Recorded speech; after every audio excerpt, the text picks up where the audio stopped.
ಕಮಲ್ ಹಾಸನ್ ಅವರು ಕೊಟ್ಟಿರುವಂತಹ ವಿವಾದಾತ್ಮಕ ಹೇಳಿಕೆಗೆ ತೀವ್ರ ಆಕ್ರೋಶವನ್ನು ವ್ಯಕ್ತಪಡಿಸುತ್ತಿದ್ದಾರೆ ಕನ್ನಡಿಗರು. ಅದರಲ್ಲೂ ಇನ್ನೇ 2 ದಿನ ಮಾತ್ರ ಬಾಕಿ ಇದೆ, ಅವ್ರ ಸಿನಿಮಾ ರಿಲೀಸ್ ಆಗಬೇಕು. ಆದ್ರೆ ಕರ್ನಾಟಕದಲ್ಲಿ ರಿಲೀಸ್ ಆಗುತ್ತೋ ಇಲ್ವೋ ಅನ್ನೋಂಥದ್ದು ಒಂದು ಪ್ರಶ್ನೆ. ಆದ್ರೆ ಅವ್ರಿಗೆ ಕ್ಷಮೆ ಕೇಳೋದೇ ಬೇಕಾಗಿಲ್ಲ ಅಂತಿದ್ದಾರೆ ಕರವೇ ಅಧ್ಯಕ್ಷರು ಶಿವರಾಮೇಗೌಡರು. ಅವನ್ನೇ ಮಾತಾಡಿಸ್ತಾ ಹೋಗ್ತೀನಿ. ಸರ್, 2 ಪ್ರಶ್ನೆ ಇದೆ. ಮೊದಲೇದಾಗಿ ಏನಂದ್ರೆ, ಈಗ ತಮಿಳು ಸಿನಿಮಾ ಕಮಲ್ ಹಾಸನ್ ಅವ್ರದ್ದು ಕರ್ನಾಟಕದಲ್ಲಿ ರಿಲೀಸ್ ಮಾಡಕ್ ಬಿಡ್ಲಿಲ್ಲ ಅಂದ್ರೆ ಮುಂದಿನ ದಿನಗಳಲ್ಲಿ ತಮಿಳು ನಾಡಿನಲ್ಲಿ ಕರ್ನಾಟಕ ಸಿನಿಮಾಗಳು ಬೇಡ ಅಂತ ಹೇಳ್ಬಹುದಲ್ವಾ? ಅವರ ತಮಿಳ್ನಾಡಲ್ಲ, ಅದಕ್ಕೆ ಒಂದು ಸಣ್ಣ ಉದಾಹರಣೆ ಕೊಡ್ತೀನಿ. ಈ ಕನ್ನಡದ ನೆಲದಲ್ಲಿ 100 ದಿವಸ ಓಡಿರೋ ತಮಿಳ್ ಸಿನಿಮಾಗಳನ್ನ ಒಂದು 100 ಕೊಡ್ತೀವಿ. ಆದರೆ ತಮಿಳ್ನಾಡಲ್ಲಿ ಒಂದು ಕನ್ನಡ ಸಿನಿಮಾ 50 ದಿನ ಓಡಿರೋದು ಒಂದು ಉದಾಹರಣೆ ಕೊಡಿ. ಒಂದು ವಾರ ಅಲ್ಲ, 50 ದಿವಸನೇ ಯಾವುದೋ ಇದ್ರೆ ಉದಾಹರಣೆ ಕೊಡಿ. ಆದ್ದರಿಂದ ಅವರು ನಮ್ಮ ಕನ್ನಡ ಸಿನಿಮಾ ತಮಿಳ್ನಾಡಲ್ಲಿ ಓಡೋದು ಇಲ್ಲ, ನಾವು ಹಾಕೋದು ಇಲ್ಲ. ಆ ಭಯ ನಮ್ಗೆ ಯಾರಿಗೂ ಬೇಡ.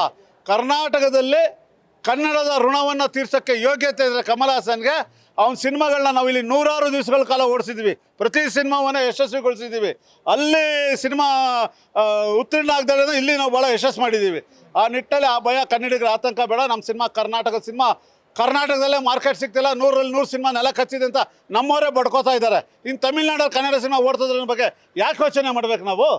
ಅದರಿಂದ ಆ ಭಯ ಬೇಡ ಅಂತಕ್ಕಂಥದ್ದು. ಕೋರ್ಟ್ನಲ್ಲಿ ಅವರು ಅರ್ಜಿ ಕೂಡ ಸಲ್ಲಿಸಿದಾರಂತೆ. ನನಗೆ ಥ್ರೆಟನ್ ಅಂದ್ರೆ ಬೆದರಿಕೆ ಹಾಕ್ತಿದ್ದಾರೆ, ನನ್ನ ಸಿನಿಮಾನ ಕರ್ನಾಟಕದಲ್ಲಿ ಬಿಡುಗಡೆ ಮಾಡ್ತಿಲ್ಲ ಅನ್ನುವಂಥದ್ದು. ಹೌದು, ನಾವು ಅದಕ್ಕೆ ಸಮರ್ಪಕವಾದ ಉತ್ತರ ಕೊಡ್ತೀವಿ. ಇಡೀ ಕನ್ನಡ ಭಾಷೆನ, ಸಾವಿರಾರು ವರ್ಷಗಳ ಇತಿಹಾಸ ಇರೋ ಭಾಷೆನ ಈ ಮುಟ್ಟಾಳ ಅವಿವೇಕಿ ನಟ ಇದು ತಮಿಳಿನಿಂದ ಹುಟ್ಟಿದೆ ಅಂತ ಭಾಷಾ ತಜ್ಞನಾಗಿ ಸಂಶೋಧಕನಾಗಿ ಹೇಳಿಕೆ ಕೊಟ್ಟಿದ್ದಲ್ಲ, ಅದಕ್ಕೆ ಸಮರ್ಪಕವಾದ ಉತ್ತರ ಕೊಟ್ಟ ಮೇಲೆ ನಿನ್ನ ಸಿನಿಮಾ ರಿಲೀಸ್ ಮಾಡೋ ಅಂತ ನಾವು ಹೇಳಿದ್ದೀವಿ ಅಂತ ಹೇಳ್ತೀವಿ.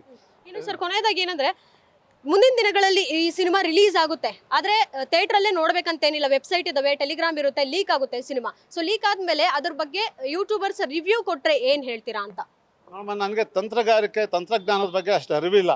ವಾಸ್ತವವಾಗಿ ಚಿತ್ರಮಂದಿರದಲ್ಲಿ ಬಿಡುಗಡೆ ಮಾಡೋದಕ್ಕೆ ನಾವು ಬಿಡೋದಿಲ್ಲ ಅಂತ ಹೋರಾಟಗಾರರು ಹೇಳಿದ್ವಿ.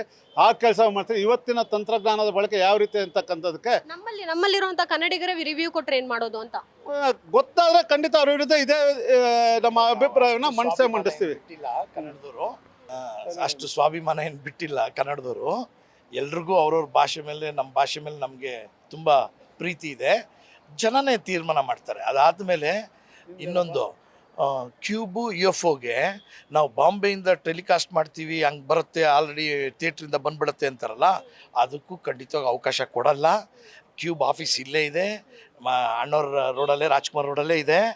ಅದಕ್ಕೂ ನಾವು ಮುತ್ತಿಗೆ ಹಾಕೋಕ್ಕೆ ನಮ್ಗೆ ಗೊತ್ತು. ದಯವಿಟ್ಟು ಯಾವುದೇ ಕಾರಣಕ್ಕೂ ಅವ್ರು ಹೇಳಿರೋ ಹೇಳಿಕೆನ ವಾಪಸ್ ತೊಗೋಬೇಕು. ನಮ್ಮ ಆ್ಯಕ್ಚುಲಿ ಇದೇನೆಂದರೆ, ಅವ್ರು ಯಾವ ಕೋರ್ಟ್ಗೆ ಹೋದ್ರೂ ನಮಗಿಂತ ಒಂದು ಮನಸ್ಸಿದೆ ಅಲ್ವಾ, ಒಂದು 600 ಕೋಟಿ ಜನ ಇದ್ದೀವಲ್ಲ, ನಮಗೆ ಮನಸ್ಸಿಲ್ವಾ? ನಮ್ಮ ಮನಸ್ಸನ್ನು ಹರ್ಟ್ ಮಾಡ್ಬಿಟ್ಟು ಅವ್ರು ಕೋರ್ಟ್ಗೆ ಹೋಗ್ತೀವಿ ಅಂದರೆ, ಕೋರ್ಟ್ ಜಡ್ಜು ದೇವ್ರ ಥರ ತಾನೆ, ಅವ್ರು ನೋಡಲ್ವಾ ಇದನ್ನ? ಒಂದು ಭಾಷೆಗೆ ಅವಮಾನ ಮಾಡ್ಬಿಟ್ಟು. ಕಮಲ್ ಸರ್ಗೆ ಒತ್ತಡ ಇದೆಯಂತೆ ತಮಿಳ್ನಾಡು ಜನತೆಯಿಂದ, ನೀವು ಕ್ಷಮೆ ಕೇಳಬಾರ್ದು ಅಂತ. ಹಂಗಾರೆ ಇಲ್ಲಿರೋ ಜನಕ್ಕೆ ಒಂದು ಬೆಲೆ ಇಲ್ವಾ? ತಮಿಳ್ನಾಡಲ್ಲಿ ನಿಮಗೆ ಆದಂಥ ಒಂದು ಬೆಲೆ ಇದೆ, ನಮ್ಗೆ ಹಂಗಾರೆ ಬೆಲೆ ಇಲ್ವಾ? ತಪ್ಪು ತಾನೆ. ಎಲ್ರಿಗೂ ಒಂದು ಮನಸ್ಸಿರುತ್ತಲ್ವಾ? ಖಂಡಿತವಾಗಿ ಆಗಕ್ಕೆ ಏನು ಬೇಡಮ್ಮ. ಅವನು ಕನ್ನಡಕ್ಕೆ ಅವಮಾನ ಮಾಡಿದಾನೆ, ಅವ್ನ ಸಿನಿಮಾ ಬಿಡುಗಡೆ ಆಗಬಾರ್ದು.